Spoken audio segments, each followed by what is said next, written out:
can't get my bangs to stay where I want them, I'm probably gonna shave my head.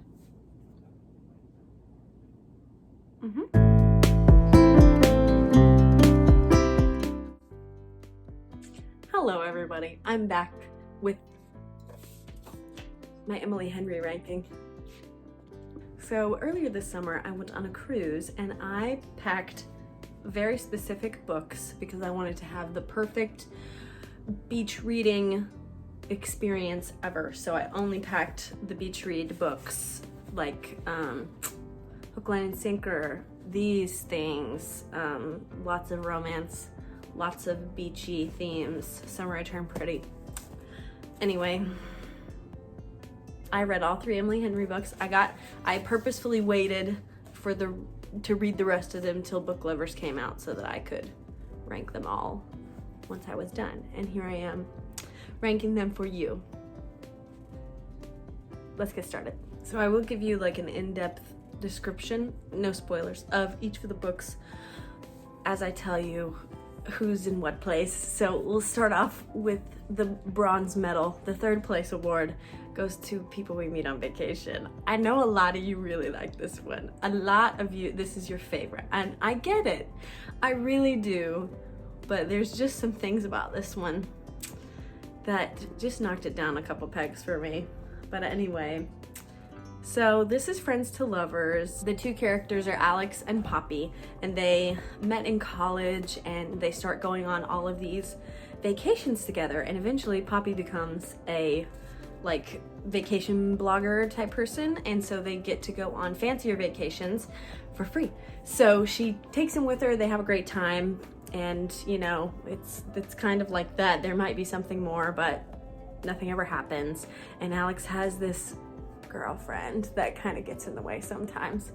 So, you know, it's just you know what happens. You know how these things go. You've read these kind of books before, and if you love that kind of book, that's great.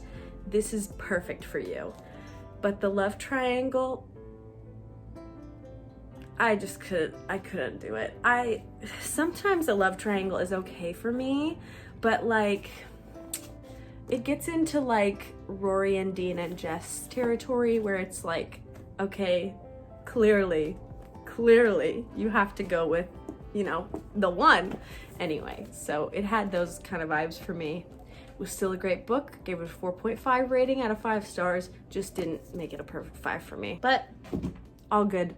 I would still sell my soul for Emily Henry. And if I could only read this Emily Henry book forever, or I could have no Emily Henry, I would do it just because I love Emily Henry. But this one just wasn't it for me. But I'm gonna keep it because I'm gonna reread it next summer.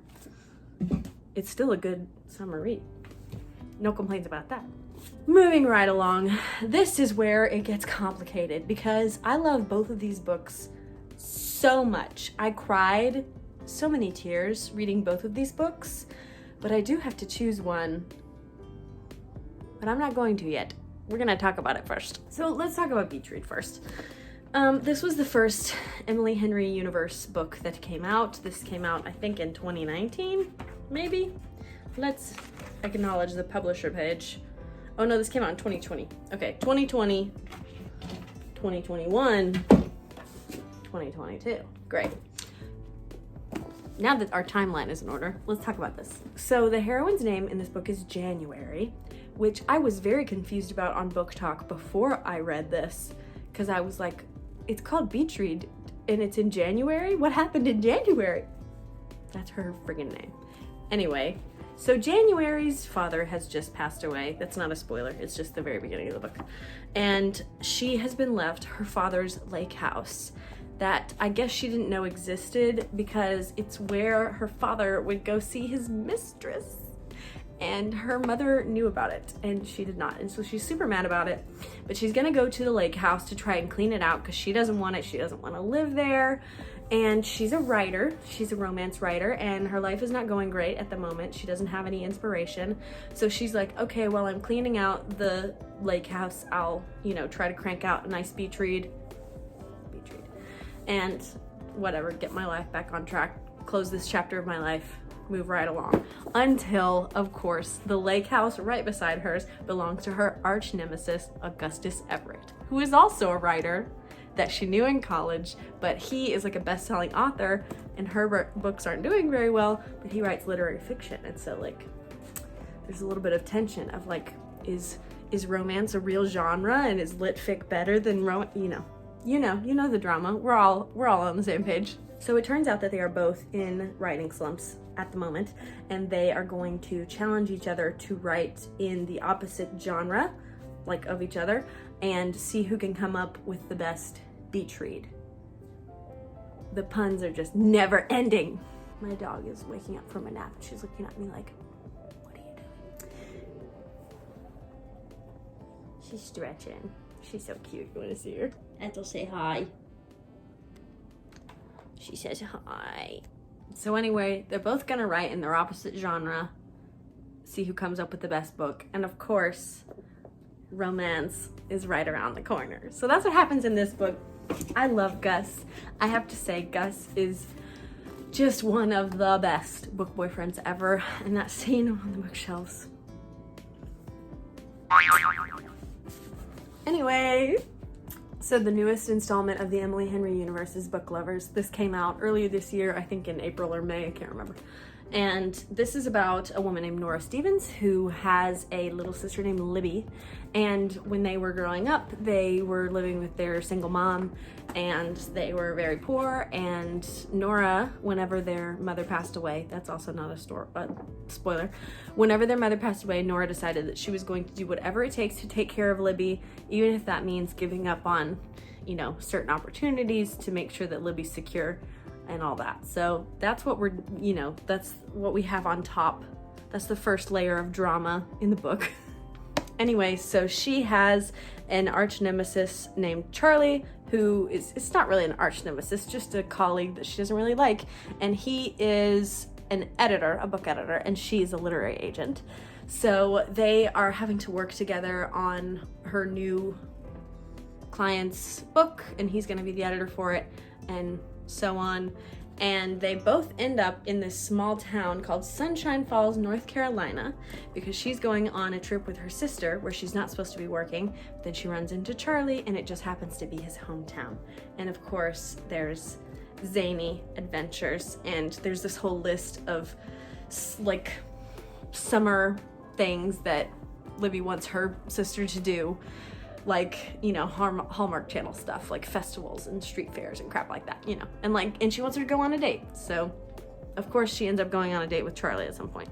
Maybe she doesn't go on a date with Charlie, not on purpose. Or he interrupts a date. He does interrupt a date, but they become involved. Of course they do, or it wouldn't be an Emily Henry book. So I'm deciding between the two of them, which one is going to be my favorite and which one is going to get second place. And I really think that I'm leaning to putting Book Lovers in second place. Now, I love Nora. Nora is me. We love a neurotic heroine. It's me. I have never related to anything more than Nora. But you know, Libby really got on my nerves. I didn't love all the sister drama. I don't have a sister, so I can't relate to that. I just have an older brother. Brothers are pretty chill. But the sister drama, I don't know. I just didn't relate to it. It didn't really like make me angry or anything. I liked it more than People We Meet on Vacation, as far as like the drama interrupting the story. But I just think that I liked Beach Read more, and I love Gus more. So this is number one. So there you have it. Beach Read is my number one Emily Henry book in the Emily Henry universe, but that might change because she does have another book coming out at the beginning of next year. So we'll see how that goes. You might have some competition. What do you think? Gus is my comfort book boyfriend now.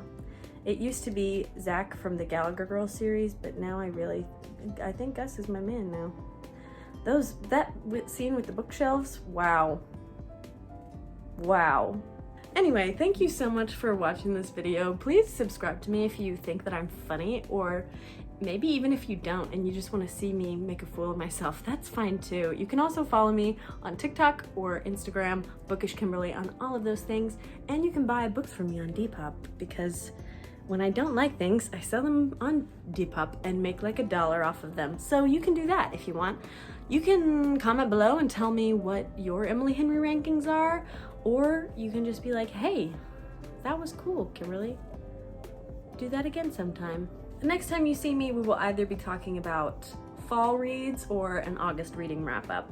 We'll see how my week goes, and I'll decide which of those videos I'm going to make next, but I guess you'll find out when I post one of them. So anyway, see you next week.